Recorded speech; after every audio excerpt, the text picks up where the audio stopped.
Hello everyone, আমি সুদেশনা। আমার একটা মিনি ভ্লগে সকলকে স্বাগত জানাই।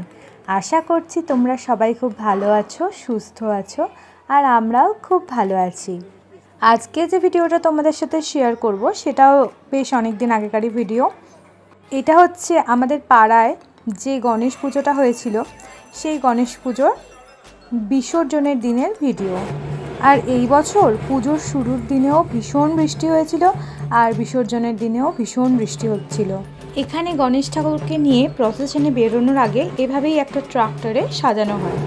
আগের বছরও তাই দেখেছিলাম। আর এই যে কোনো কিছু বাজবে আর ও ডান্স করবে না তা কি হয়? সে গান বাজুক কি বাজনা বাজুক, যাই বাজুক, ও সবেতেই ডান্স করতে এক্সপার্ট।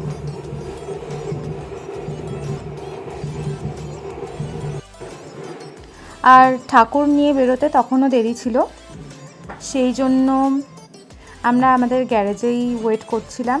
আর এই যে ম্যাডাম দাঁড়িয়ে থাকতে না পেরে স্কুটিতেই বসে পড়েছে। আর এই হলো ভোগ। হ্যাঁ, এখানে ঠাকুর যেদিনকে নিয়ে বিসর্জনীয় যায় সেদিনকেও এত ভোগ দেওয়া হয়। এর মধ্যে থেকে বেশিরভাগ ভোগটাই পাড়াতে বিলি করে দেওয়া হয়, আর বাকিটাও গাড়ির পেছনে নিয়ে যাওয়া হয়, রাস্তায় সবাইকে যেতে যেতে দেয়।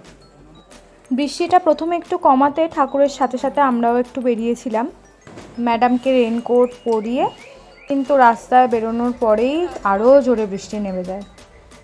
তা আমরা বেরিয়ে যখন পড়েছি কী আর করবো, পাশেই আরেকটা গণেশ পুজো হয়েছিল, এই ঠাকুরটা আমাদের দেখা বাকি ছিল। এই ঠাকুরটা আমাদের এরিয়ার মধ্যেই, তো ওই ঠাকুরটা আমরা দেখতে গেছিলাম। এই হচ্ছে প্যান্ডেলটা বেশ অনেকটা উঁচু করেই করেছিল। তো প্যান্ডেলের সামনে জুতো খুলে আমরা প্যান্ডেলের ভেতর ঢুকেছিলাম। আর এই হচ্ছে গণেশের বিগ্রহটা। প্যান্ডেলের ভেতরটা একদমই ফাঁকা ছিল, কিন্তু তাও ওরা বেশিক্ষণ দাঁড়াতে দিচ্ছিল না। সবাই বলছে এগিয়ে যাও এগিয়ে যাও। এগিয়ে যাও তো না, মানে এদের ভাষায় আর কি বলছিল এগিয়ে যাও। তো আমরা দাঁড়াইনি, বেরিয়ে পড়েছিলাম। বৃষ্টি তখনও থামেনি। আর এখানে সেদিনকে ভোগ খাওয়ানো হচ্ছিল। এটা হচ্ছে একদম টেবিল চেয়ার পেতে বসিয়ে। তো চেয়ার যা অবস্থা কি বলবো, বৃষ্টিতে সব ভিজে গেছে।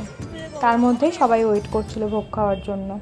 তো আমরা আর বেশিক্ষণ দাঁড়াইনি, ওখানে বেরিয়ে সোজা বাড়ির দিকে হাঁটা দিয়েছিলাম। আজকের ভিডিওটা এটুকুই থাকলো। আবার খুব তাড়াতাড়ি ফিরে আসবো নতুন ভিডিও নিয়ে। এখনকার মতো টাটা, বাই।